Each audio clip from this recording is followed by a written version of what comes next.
Do you think monetary policymakers should pay greater attention to the effects of their decisions on other countries? That's a great question. I think what certainly the Fed will say over and over is we have to make monetary policy, doing what's right for the United States, and I think that's, probably the right answer. But I think we are all an interconnected system, and so I think to say we're not going to think about what it does for anybody else is not plausible. And you need to worry about their financial stability, because we've certainly learned how things in emerging markets can affect us. So I think even if all you care about is the United States, a part of what you should do is be thinking about other countries. I think one of the things that strikes me is, and this again kind of goes back to studying the Great Depression, some of the most important research, if you think about these, when you think about monetary policy, things like the exchange rate, right? So I'm going to try to depreciate my currency, and that'll get me a competitive advantage, right? That one does inherently tend to be what we used to call, beggar-thy-neighbor. So if I managed, if Japan is managing to depreciate the yen, that's great for Japan, and everybody else is not selling as many exports, and it's not good for them. What I like about, and the reason I emphasize the regime shift part, the expectations effect everybody can get, right? So if everybody says, we're going to be aggressive, we're going to take aggressive monetary action, we're going to, get nominal GDP up, that's not beggar-thy-neighbor. That's it. So the wonderful paper by my colleague Barry Eichengreen and Jeff Sachs, looking back at the recovery from the Great Depression. I think the way to read that today is the expectations effect, lowering real interest rates worldwide. That's something that you're not fighting off one another, and my pain or gain is not the opposite for you. So that's why I think that is a better strategy than let's just, all work on the conventional thing, and maybe pushing, my policies will help me and hurt you.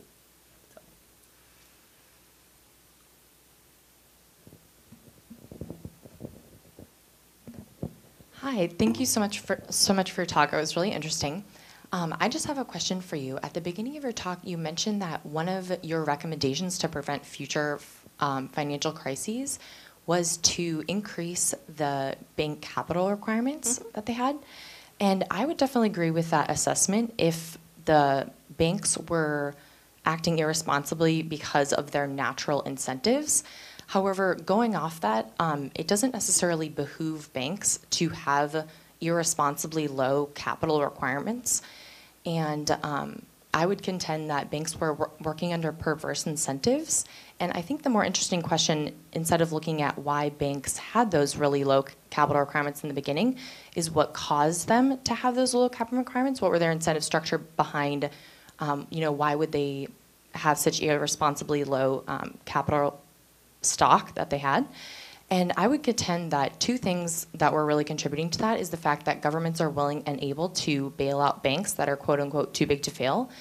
And also governments, or the federal government at least, was encouraging banks to take on loans that they wouldn't necessarily have had because the banks were taking on some of their risk. So I'm just curious to see what you think of that. Okay, Thank you. That's a smart and nuanced question, and we'll see if I can give a smart and nuanced answer.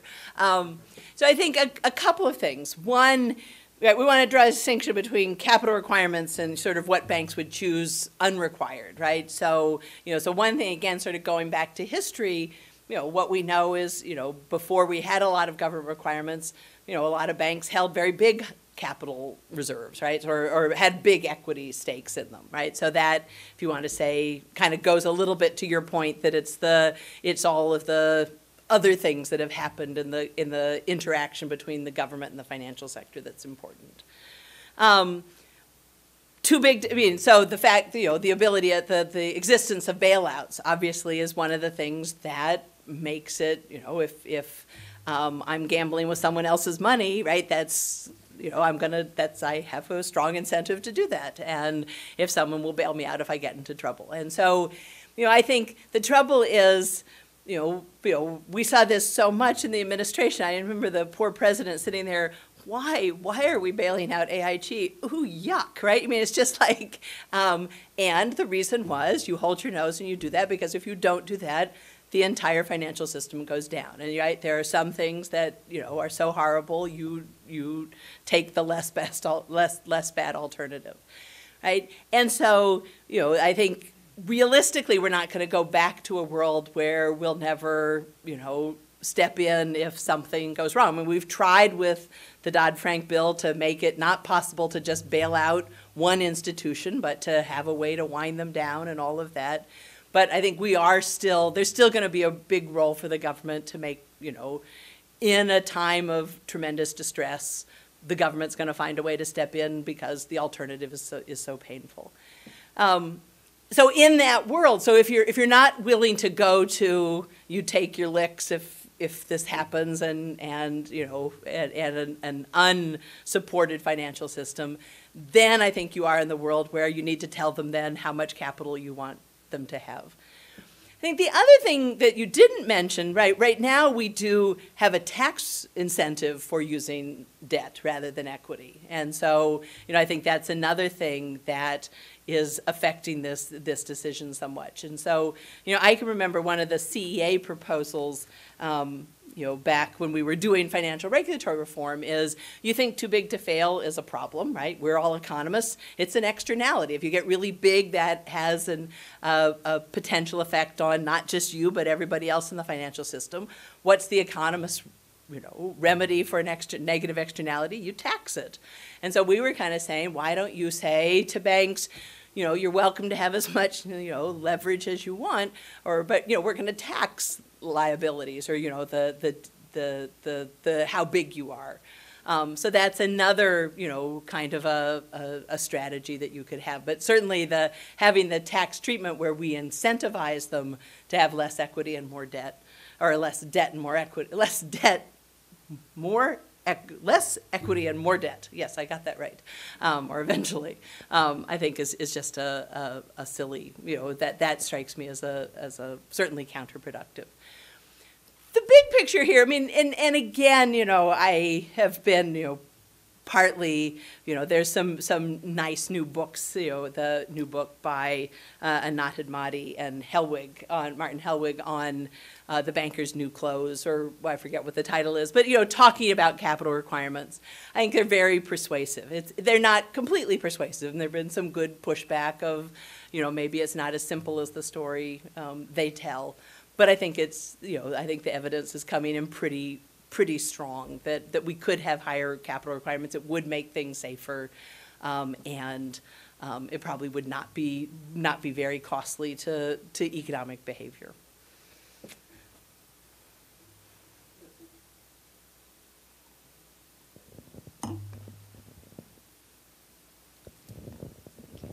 Hi, I'm Elizabeth Schaefer. I'm an alumni of the AAP program. Thank you so much for being here today.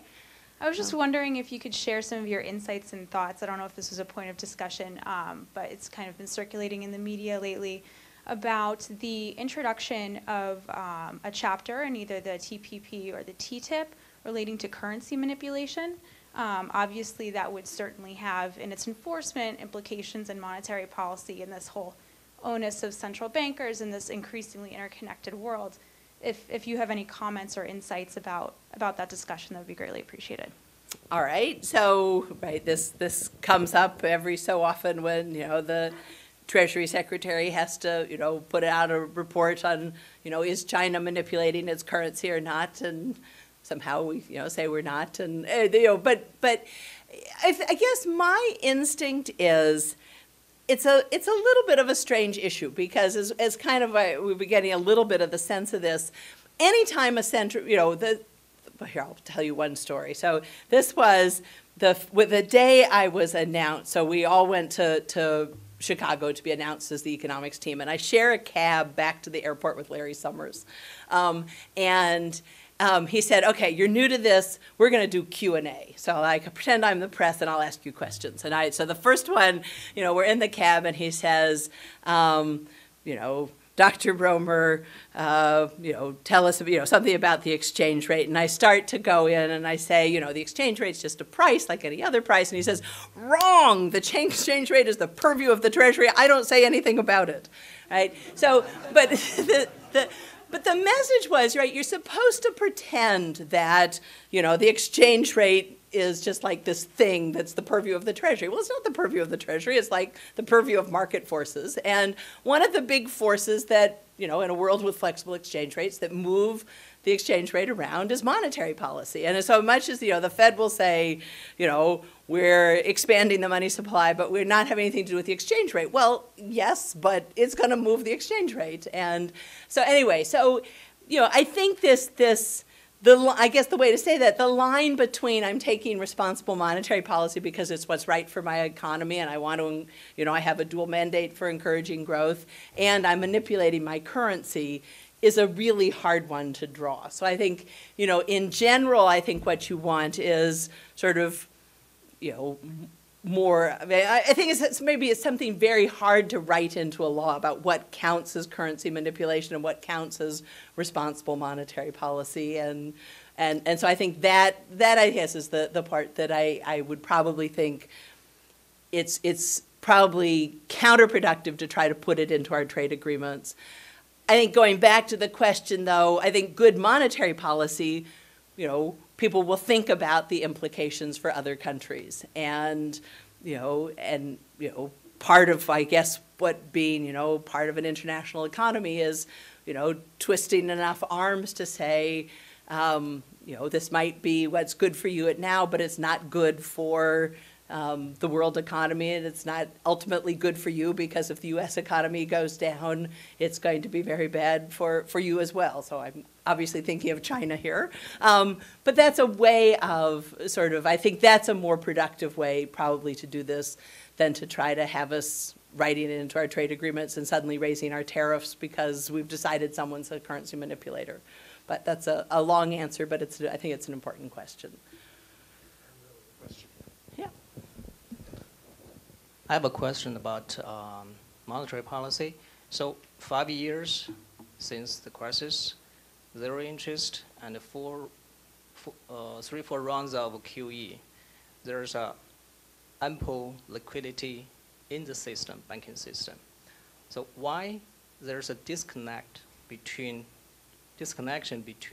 this super accommodative monetary policy and how much the real economy is benefiting from that policy?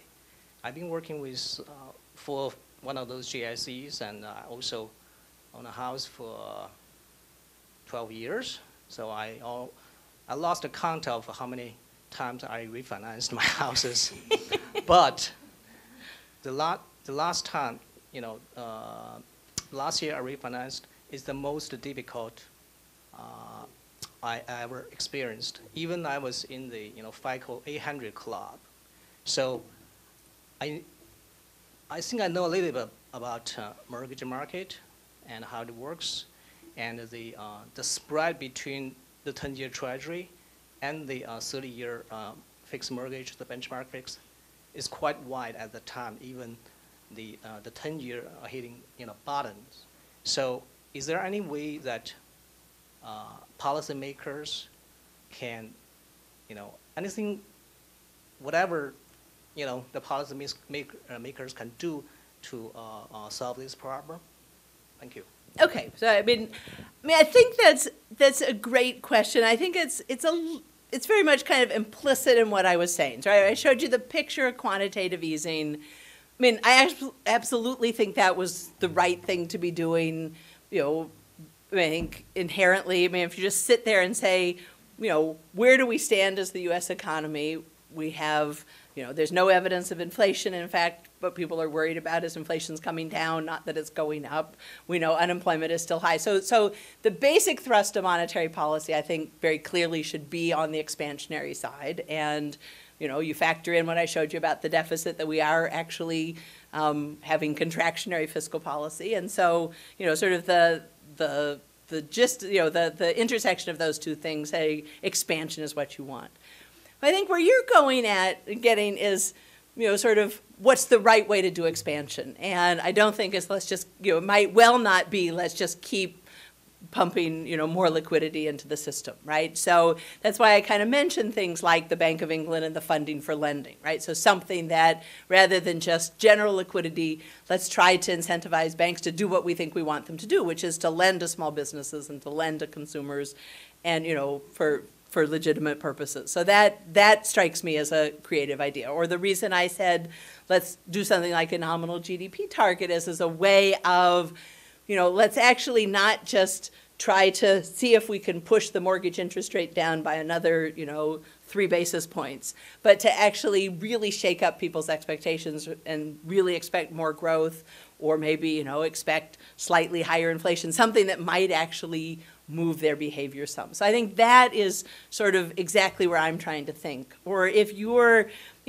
we know the Fed is having a fight about how much quantitative easing do they want to do, and they are likely to start tapering at some point.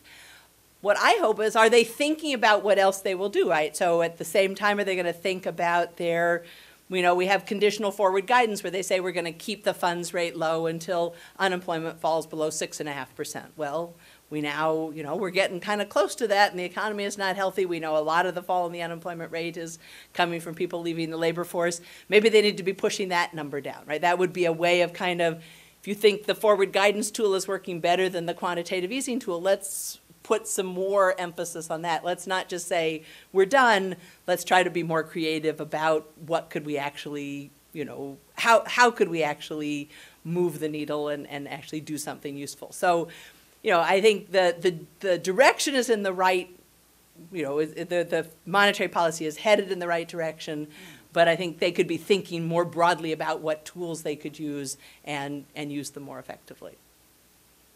So one of the bolder tools that was introduced in the response to the crisis was paying interest rates on reserves. Mm-hmm.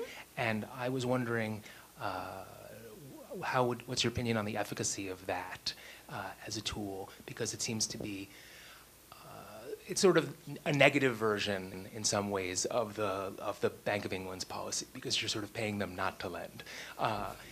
It obviously has some offsetting things, but I'm curious to hear your assessment. Right.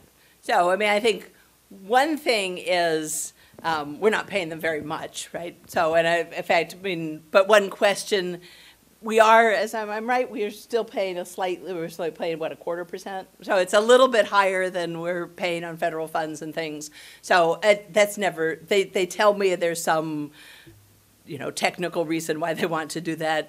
It always struck me as a margin where you could be pushing it down a little bit, so exactly to get away from your disincentive effect. I think in some level, the main reason that thing is there is, even more so is going to be when we want to undo these actions. I think in large part, the interest rate on reserves are to make sure that even when you've got that huge balance sheet, if you want to do a monetary contraction, you have kind of a very, a very direct way to kind of be drawing liquidity, kind of preventing the big credit expansion by raising an interest rate on that and having that be a tool for managing the wind down, if you want, of all of these extraordinary measures. So, I think that's probably provided us with some insurance, and, I think it's wise to be thinking about how we're going to wind these down when it's time to wind these down. I don't think we're there yet. So right now, that's certainly not going to be a way we want to use it. But I certainly second your view on there ought to be a way to certainly at least move it a little bit closer to zero. Okay, the N plus first question. Hi, Christy. One of the remarkable